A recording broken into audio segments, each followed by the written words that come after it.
The average home price in Vancouver hit an all-time high in May, and yet at the same time, sales volumes were at a 20-year low. The dichotomy that is Vancouver real estate continues to fascinate. The May 2024 numbers are out, and we're going to dive into all of them and share what is important and what is driving these opposing forces. And of course, also have a look at what might be a very interesting upcoming summer month for the real estate market. Now, first off, let's dive into what happened with the Bank of Canada this week, because it'd be pretty hard for you to have not heard about the rate cut this week. It seems like a record amount of people were paying attention to what Tiff Macklem had to say on Wednesday.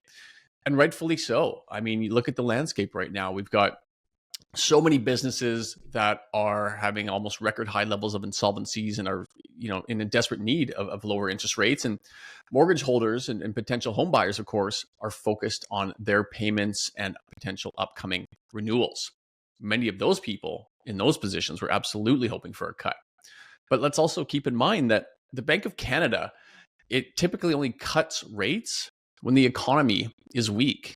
And rate cuts are not a sign of a strong country, for example. It was also very interesting to hear that in the last century, the Bank of Canada hasn't had to cut rates outside of some form of a global crisis. For instance, the recent ones being, of course, COVID and the global financial crisis. But here we are as a country in our own crisis, and rates are coming down.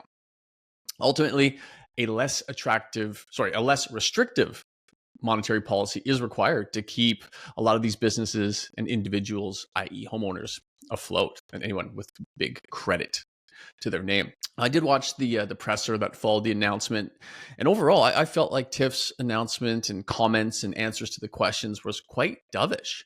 I mean, all the talks really indicated further rate cuts. There was no talks of really holding, and definitely no talks of increasing rates in the foreseeable future. Ultimately, it looks like the Bank of Canada, they're trying to hit a neutral rate, if you will, of about 2.75% by the end of next year. I mean, that's a low number compared to where we are today. That'd be an extra 200 basis points over the next 18 months in cuts. The central bank here is scheduled to meet. There's four more announcements before the end of 2024, with, of course, the very next announcement coming next month on July the 24th. And of course, as they often do to protect their own butt, Tiff made sure to say that, look, they're going to analyze the data as it moves and as it moves daily, because, of course, they're not going to make any final decisions until right before the July 24th meeting. Before then, of course, we're going to get an updated jobs announcement and an updated inflation announcement, and both those will weigh quite heavily on their decision. Ryan, what was your takeaway from the Bank of Canada's announcement this week? And most importantly, how is it going to affect real estate here in Vancouver? There's a number of positions to consider in terms of what this will, or how this will affect the real estate market here in Vancouver and our overall economy. A couple of things that I want to make note of primarily is I think before this podcast, we were wondering whether or not Tiff Macklem was going to sacrifice the Canadian dollar or the Canadian consumer. And he definitely chose to sacrifice the Canadian dollar, noting that the Bank of Canada has a mandate around stable prices and controlling inflation, not with respect to the overall performance of the Canadian dollar. So, definitely taking that into consideration, I think if the Canadian dollar does go down, we're going to see some more inflationary pressures from all the international buying and importing that we do using the Canadian dollar. We can see the prices for those things go up. With that said, too, Chrysler Freeland came out, more or less took a lot of the credit for creating the environment for this economy so that the Bank of Canada could cut rates. That effectively meant that they tanked the economy so that Tiff Macklem had space or room to lower rates, much in the same way that they drove the economy north during the pandemic too. So I don't know if there's a whole lot of sophistication there, but nevertheless, it's the way it sounds. With that said, I think there's really two positions that we need to be cognizant of. There's a long run implication and there's a short run implication. And when we look at the long run implication, let's not forget that whenever we get into a rate cutting scenario or a rate hiking scenario for that matter, it usually takes 6 full quarters for that decision to work itself through the economy. So the long run position is an interesting one and perhaps a little bit harder to predict because there's the potential of black swan events or things that we're unaware of over the next 18 months that could likely take place, not to mention all of the active wars around the world, around our energy sector, one of the more volatile things in the economy. Taking that all into consideration, typically as rates come down, prices and economic activity respond in the opposite direction because the flow of credit becomes less restrictive. This will eventually allow businesses to borrow at lower rates, spend it on either people or wages, projects, infrastructure. It'll lower the overall unemployment rate, and it will allow businesses to scale at a faster rate as that interest rate comes down. Though, with the recent cut only being 0.25%, I don't suspect we're going to see this overnight. There won't be much to talk about unless TIF continues down this path. So if we achieve the 200 basis point cut over the next 18 months that he's alluding to, that will certainly bring life back to our economy, though I believe it'll need to be done slowly to avoid this inflationary response as we typically see when we release the flow of credit. You can expect prices to climb along with demand over that long run. So we need to be very cognizant this time that when we lower rates, we don't overburden the supply chain. That was a lesson that was a painful one to learn during the pandemic. That, and we need to be very cognizant of combining it with lower levels of immigration. And, it's cheap money, immigration, and supply chains that sent prices for assets way north, and goods and services, it put so much strain on that the economy just didn't function well. So we need to be very time sensitive and, like Tiff said, one meeting at a time. In the short run, it's perhaps a little bit easier to decipher. Quite simply, the biggest impact that this will have in the short run is in regards to sentiment. Moves like this take people from being pessimistic about the economy to optimistic about the economy. And that'll show up in consumer spending, hiring, business practices, all that kind of stuff.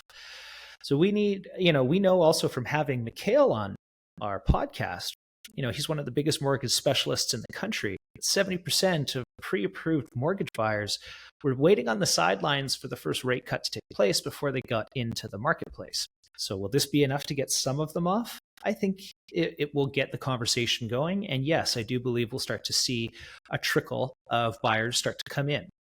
It'll get faster and there will be more of them as we continue down this path. So, I think a lot of buyers make purchases and investors make purchases based on the overall sentiment of the marketplace and where they perceive the economy to be headed. But again, the landscape is quite different this time around than where it was, say, 4 years ago. I mean, just look at the standing levels of inventory. So I suspect over the next 6 to 9 months, we'll see a chunk of that standing inventory get chewed into, but I'm not sure prices will move higher in the short run because 0.25%, that kind of cut isn't going to change much when it comes to affordability. Though what it will do, and if you look at the Canadian 5-year bond, it's come down 0.5% in the last 5 days. So banks are going to begin to lower their 5-year fixed mortgage rates. 5-year fixed mortgage rates, I already heard yesterday that they're coming down from some major banks. And this will allow buyers to borrow more money, or it'll at the very least cost less to borrow the same amount of money that they were looking at just 2 weeks ago. So it's likely home buyers will re-engage in the short run, chewing into some of this inventory over the next 6 to 9 months. But I don't think we'll see prices shoot up at that time. Not overnight, not until inventory really starts to tighten up. So this means that there's a short-term window for buyers to act in. If you don't want to compete, but you want to write contracts with full subjects, you want to negotiate on the price, your time is now. With more rate cuts coming in the future and as money gets cheaper to borrow, you can expect to see more buyers step off the sidelines and more competition likely take place, especially considering that 1.3 million surge in immigration that we've had over the last year. As those PRs start to roll in and those people want to start buying real estate, we'll likely see more of that trickle in too. So it's going to become a much more lively marketplace, I think, over the next 18 months than it was in, say, the previous 18 months. Another part of the Bank of Canada's decision to cut rates this week may have also been swayed by the net write-offs by Canada's big 6 banks, which they measure quarterly here. And well, they hit a record high just this last quarter as well. 3.72 billion is what these bad debts write-offs look like right now. And that's up like 84% from the same time last year, and is clearly much higher than the 2.6 billion that we saw in Q3 of 2020, like peak COVID business shutdown era. So each bank reported its highest write-offs in the past 3 years, and it's quite substantial. We'll share the chart for those of you watching on YouTube.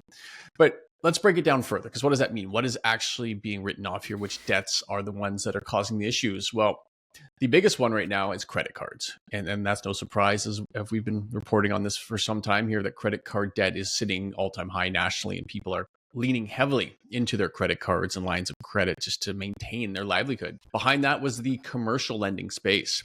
There's a lot of vacant buildings downtown, and those owners are having trouble covering their bills, understandably. Personal loans rounded out number 3 at about 27% of all these debts. But here's the interesting one, as always. Residential mortgage, the percentage of the write-offs that these big 6 banks across the country have been having to deal with, 0.5%.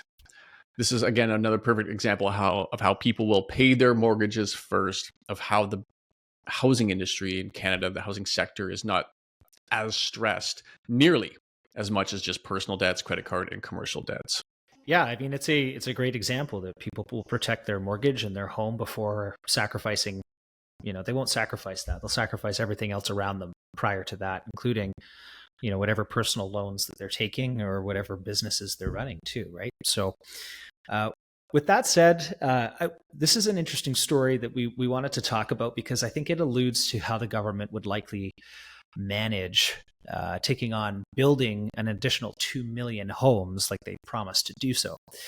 The Richmond Hospital, the amount of cost overruns here, and this is a project that's being obviously funded by the government. It seems that, every time the government takes on a major project, the final cost is often double, maybe even triple the amount that they started off with. Do you remember the Sea to Sky Highway upgrade, the BC Place roof, the SkyTrain? Well, now the Richmond Hospital is in the news as well, because the budget that was created in 2020 was around $891 million as the deliverable on the new hospital. But just this week, the cost overruns are estimated at an additional $1.1 billion, totaling almost $2 billion for the updates. I don't know how you could be so off in that respect. I mean, what's the point of the budget if it doesn't really even matter? And the reason that we're bringing this up is because of this relationship that the government's going to have with affordable housing and being the provider of that. So should the government take on the initiative to build, like we've talked about before, an additional 2 million homes over the next 7 years, what do you think the chances are that the cost is going to end up being double, maybe even triple what the current estimates are now? The very same could be said for the amount of time stated in their projections to get this done too. So take that into consideration. The Richmond Hospital is yet another example of how the governments are easy targets to be taken advantage of, but also why are cost overruns and timeframes always overpromised and underdelivered on? And in my opinion, I think it's simpler than it is complicated. The government, or the people that are employed by the government, simply don't have any skin in the game in the kind of things that they're doing. And I don't mean to step on a whole ton of government employees here, but at the end of the day, when you have skin in the game as an operator or a private contractor, you have to hit your targets or your competition will take you out. So for perspective, over $75 million has been paid out in government bonuses to those at CMHC and other federal departments, like those in charge of the Housing Accelerator Fund, which produced 0 homes, but all of them got paid their bonuses. And yet here we are with prices having soared and the average Canadian struggling to pay off just their mortgage, or like we talked about, their credit cards. I know this much about human beings. They respond to incentive, and even more so when that incentive is tied to a personal investment. But when that's removed, you end up with the likes of, oops, I'm sorry, oh, I missed that, we're over budget, and we simply need more cash. Can you imagine if any private sector company had cost overruns by more than double? They'd be out of business the next day. And that's because they don't have a money printer. Or really, the government doesn't really have much in the way of competition either. But this is the kind of project that should be put out to competition and put out to the private sector. The private sector needs to be more involved, and we need less sizable government. We can shrink the size of the government, have more people with stakes in the game that will ensure the outcome with lower costs. It's just a thought process here, but at the end of the day, it's a little scary in terms of where we're headed. Everything seems to go over budget, and there's no reconciliation for it. There's no consequence as a result of that. So those are kind of some of the biggest drivers that we've been watching this week, and things that we find are very poignant and topical right now. And that's going to help shift and shape the real estate market going forward. But now let's dive into what happened last month in the month of May with our GVRD real estate. As always, we start off with sales volumes, i.e. the health of the market. And if that's the indicator of health, well, this market is sick as a dog because real estate sales were slow. We saw like 2,730 homes sell last month, and that's down from last year, which was also slow, but down by like 20% year over year and down about 4% from last month. This is the first sales drop month over month dating back to December, which again is somewhat typical as we go into the more summer months here. Pull back though, let's look at that big 10-year average. And again, we're like 20% below that long-term average as well. In relation to how slow was it out there? Well, again, similar to last month, there were more sales in the month of May during the global financial crisis in both 08 and 09 than there were last month. So that is slow. Basically, outside of that one pandemic shutdown month of May when you weren't supposed to leave your house, essentially last month's sales volumes was the slowest in 20 years in Greater Vancouver. And yeah, there's a few more people in Greater Vancouver than there were 20 years ago. So just imagine the compounding effect of how slow that market really is out there right now. Yeah, when we touch on new listings, following last month's spike in new listings, the May data was going to be very interesting. While it's high, it didn't quite reach April's numbers. We had 6,374 new listings, an 11% decrease month over month, but a 13% increase year over year. And this was 7% above the 10-year average. So how is it all affecting inventory? Because this is the big shift in the landscape right now. So the month ended up with 12,900 total active listings. Okay, that was a 7% increase month over month, but almost 40% higher year over year. And this metric is now 20% above the 10-year average. Okay, we're also sitting at a 4-year high in inventory. Very interesting to think that in this singular year, we've seen basically a 20-year low in inventory to a 4-year high in inventory. And that shift happened over just a couple of months. So a radical transformation in the landscape right now. So, of course, at the end of every month, a lot of people will delist or have their property expire. And then new listings typically hit early on in the month. So yeah, we ended up at 12,900, but today there's over 14,100 active listings right now. If we saw an additional 1,600 homes listed this month and it were to remain at that level, we'd actually be at a 10-year high in inventory. So there is a lot of changes going on in the landscape right now. And any buyer out there who is potentially frustrated with the lack of choice over the last few months, maybe consider taking another look at the current landscape because it is quite different. If we see a third spike in inventory in the month of June here, I guess that would be 3 months, making it a trend. Good chance there might be some deals in summer, as typically these sales volumes that we're seeing being super low will lower further. But of course, these homes are going to be sitting on the market some time and have more choice, etc. But this is an interesting stat that I found too, because it's always interesting to compare Vancouver to Toronto. And in Toronto right now, at the end of May, there, Toronto area had about 7,900 condos listed for sale. That is the highest number of units in the Toronto area ever recorded for active condos. Okay, they've seen a massive spike. But then let's contrast that to what we're seeing here in Vancouver. We've got about 5,800 active condo listings, and I think it's a bigger test market because that's, Whistler to White Rock kind of thing. But either way, by comparison, that number is 45% less than GVRD's all-time record, which was achieved back in September of 2008. So two very different marketplaces right now when we look at condos for Toronto versus GVRD. It's so interesting because normally one of those markets supersedes the other or precedes the other in terms of activity, and one was almost sort of I wouldn't call it a crystal ball, but a precursor for what was going to happen, and now they're diverging. It's very interesting to watch. With that said, looking at the sales to active ratio here, sitting at 21%, down 3% month over month. It's the first drop in 6 months and the fourth month of a seller's market.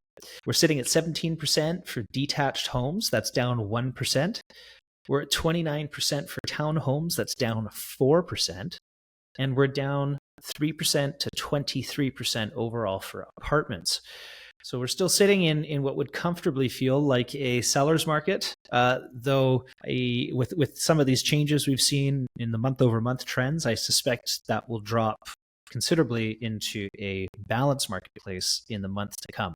So with a seller's market, it only makes sense that prices continue to go up, and they have. If we look at the HPI, the Harmonically Adjusted Price Index here, it rose for the fourth month in a row, now showing that the current typical price for a Vancouver home, $1,212,000. That's up 0.5% from last month and up 2.5% from last year. If we just go back to the beginning of 2024, we're up 4.5% since January. But what's interesting too about this price is it just achieved a 2-year high. Okay, the HPI is at a 2-year high right now. And 2 years ago, well, let's look back, and the overnight interest rate back then was 1.5%. And here we are at 5% and achieving higher prices than then. It truly can boggle the mind. Let's look at the other two price metrics, though, as we always like to get a larger scope of vision here of what's happening with prices. And median went up 10K to 998,000. Median prices are sitting at $2,000 under their all-time. And as mentioned off the very top of this episode, average home prices just hit a new record high. $1,348,000, up $44,000 just last month, surpassing the previous record price by $3,000 achieved back in February of 2022. Overnight rate was a 1/4 point back then, and here we are. Average prices are now higher than they were then. Ryan, dissect that a bit here, because again, it confuses a lot of people, maybe even ourselves included. Yeah, I've been thinking about this for some time, and what it says to me is, first of all, sellers are not in a panicked position to sell. So even though there's more inventory on the marketplace, sellers just will not release their homes if they can't get out of it for a decent price. We had what you mentioned earlier. I mean, residential mortgage defaults were at 0.5%. So home buyers can sit and kind of feel this out if they're not, or sorry, home sellers can sit and feel this out. If home buyers are not prepared to pay the price, then the homes just aren't selling, and that's showing up in the overall sales volumes as well. So, the houses that are selling to buyers that are buying are probably, the vast majority of them are not first-time home buyers. They are move-up buyers. They are sideways buyers. Or they're downsizers who have the cash to pay for these things. It hasn't had the impact on price that I think the central bank was hoping for within the real estate market, because there's just so many other external pressures to consider. Furthermore, only 50% of homes in Vancouver have a mortgage. So the pressure to sell is only going to be on 50% of that marketplace. And assuming that 50% that has mortgages, those mortgage holders, it's really the ones with variable rates and variable interest mortgage payments. Those are the ones that are probably hurting the most and most likely to sell. While the data appears to be somewhat confusing, I think if you peel the onion layers back, you start to understand maybe why this is the case. It's due in large part that, over the last 20 or 30 years that people have owned Vancouver real estate, they are up tremendously, 400 to 600%. And so they can take, a 3, 15, 20% dip and not sell. They can hold through that. And we're starting to see now that they've held long enough, rates are going to come down. Central banks are going to return purchasing power to the purchasers. And we find ourselves in potentially a new cycle. Yeah, a couple additional points to that too. And let's keep in mind that just like goods and services, well, housing is inflationary as well. And since 2022, inflation is up, 13, 14%. So is it too surprising that housing is just going to push up organically based on that as well? And let's be honest here too, big money is still moving around in Vancouver real estate. There's no doubt about it. I mean, I just looked back for the last 6 months alone. And when you look at homes purchased over $5 million, 102 of them, 102 homes over $5 million have sold in just the last 6 months. When you have the big ticket items selling, obviously that's going to bring up the average price. But just to give you an example, that there is still an immense amount of confidence in Vancouver real estate when it comes to the ultra luxury market. And lastly here, we're just going to touch on the days on market. How long is it taking the average home to sell? Well, last month it was 12 days on average. And that was up 1 day compared to the month of April, which obviously sold in 11 days. So that is it. That wraps up this week's episode. Lots of moving pieces here and a really, really interesting market going into summer here with all this extra inventory. But then maybe some motivated buyers thinking that one rate cut might mean more rate cuts in the future, and they're feeling more confident of coming into this landscape. Thank you, as always, for tuning in and watching. Have a wonderful day. Bye.